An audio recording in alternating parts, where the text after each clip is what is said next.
and welcome to the Best Of. On the Best Of, we focus on the best in the areas of business, entertainment, sports, and the community. And I've got to tell you, ladies and gentlemen, I'm really excited today because we are featuring Mr. Roby Williams. Mr. Williams is the president of the Black Business Association in Memphis, Tennessee, which is part of a national organization, which is my understanding. And he's just got so many other titles. I'm going to let him tell you about some of the others. But Mr. Williams, welcome to the show. Okay, I don't answer to Mr. Williams. I'm Roby, and you know that. All right. I don't answer to Mr. Williams even. How are you? I'm doing well. I'm doing great now that we've been able to align our schedules and get on the show together.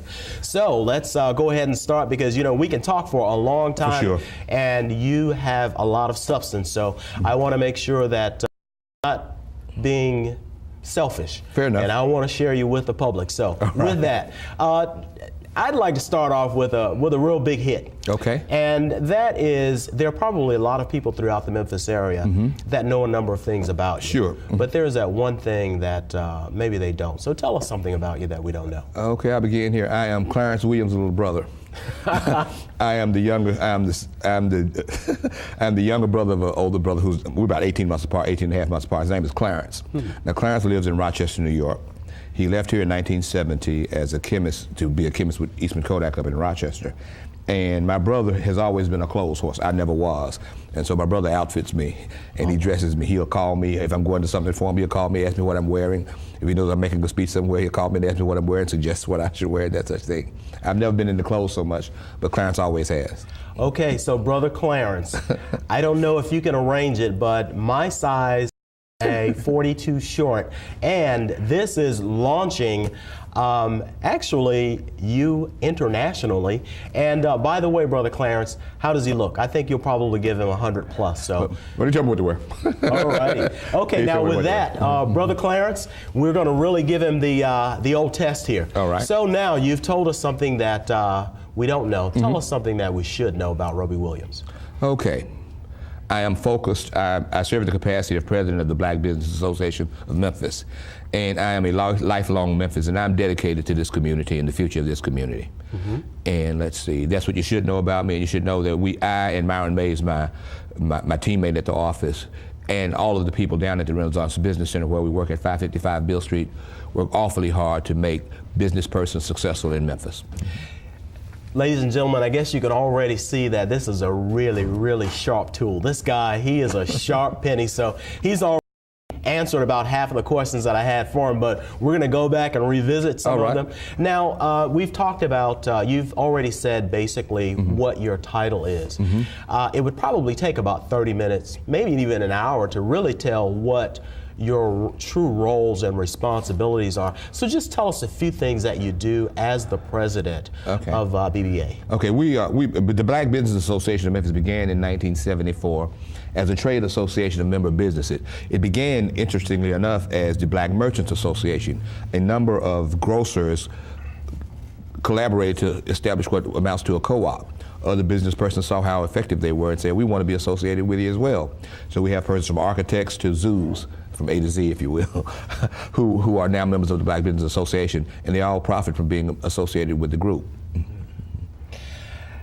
Now, as I said to you early on, you did say the Black Business Association of Memphis. Yes. So is this part of a greater organization, a national organization? Interestingly enough, years ago we were associated with the Black Chamber of Commerce of America. Earlier this year, we became associated with the National Black Chamber of Commerce. And interestingly enough, the president, Mr. Ron Buzz, is going to be our speaker to deliver the keynote at our Benny Awards this June 21st. And interestingly enough, Myron Mays has influenced me the Benny Awards always began as a black tie affair in the evening. And Myron influenced me to do it at lunch this year so we could accommodate more persons attending and that such thing, and so that the persons who are recognized for their success can be viewed and appreciated by more persons. Okay. One of the things here that really attracted my attention as we were preparing for the show, the tagline of your organization is developing entrepreneurs the right way. That's exactly right. Now, you and I have some history. Sure.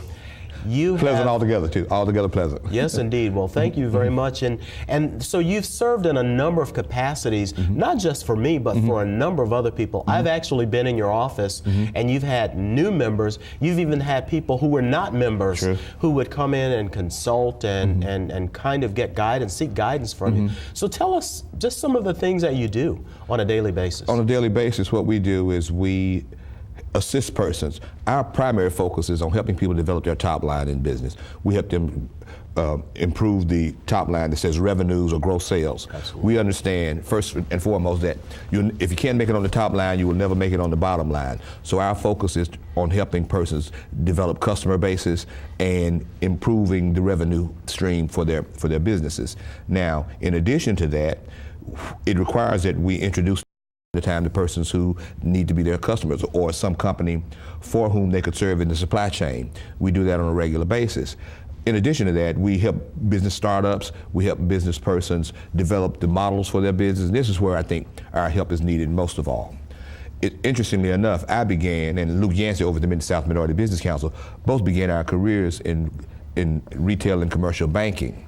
So all of the customers we encountered at that time were bank ready, or if you will, but they were at the bank, and their business model was constructed the way profitable businesses in a particular sector are constructed. For example, if you were a retailer, we know certain things about retailers, what their balance sheet should look like, what their income statement should look like, what their receivables should look like, and the collection period for their receivables, how many times their inventory should turn, and that such thing.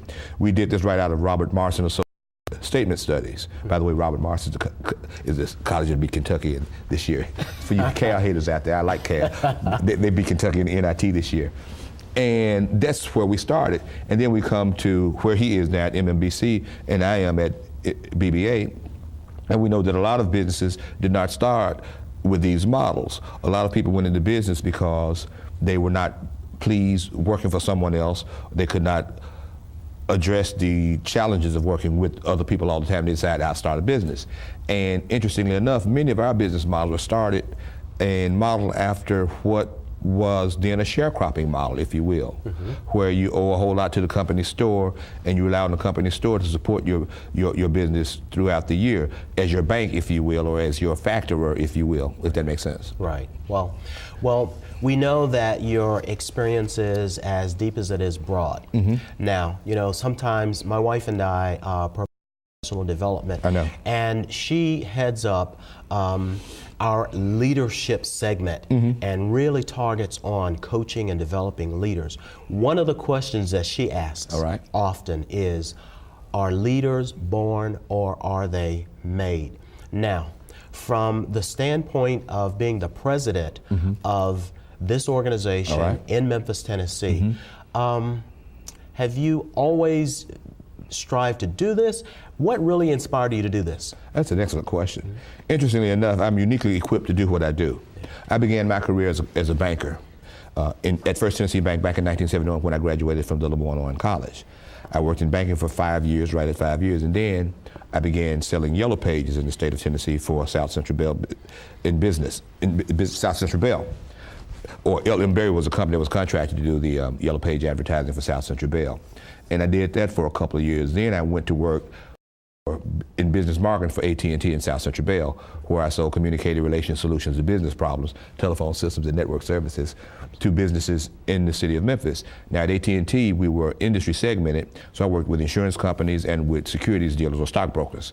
And so that's why, if I were to say so, that's where I earned my bones in sales as a salesperson. I think of myself primarily as a salesman. Absolutely. All right. And interestingly enough, I saw Jack Salmons be interviewed a couple of weeks ago by the Chamber of Commerce, and Kevin Kane did the interview. And Jack Salmons is an unabashed salesperson. And it made me so happy because I realized this: salespeople have a different thought process than most others. What you do as a salesperson, you surrender your thought process to your sales trainer, and it guides you to think critically and broadly. It really does. You think linearly and you think creatively, and you tend to consider double wins and triple wins, rather than something for me or something for you. I think in terms of constructing a win where you win and I win. Only if you win do I win. Absolutely. And it's best when you win and I win and the community wins. And those are the kinds of circumstances we try to construct every day. Wow. So your toolkit is quite full. Excuse me, I don't mean to cut you off, but I did not indicate that I also sold radio advertising at WDIA and K97 and television advertising at UPN 30 and at WREG News Channel 3. Yeah. So I bring all of that to the position where I am, and there are not many questions a person can ask me about business that I haven't been asked before, or haven't encountered, or know an answer to, or know someone who does know the answer to.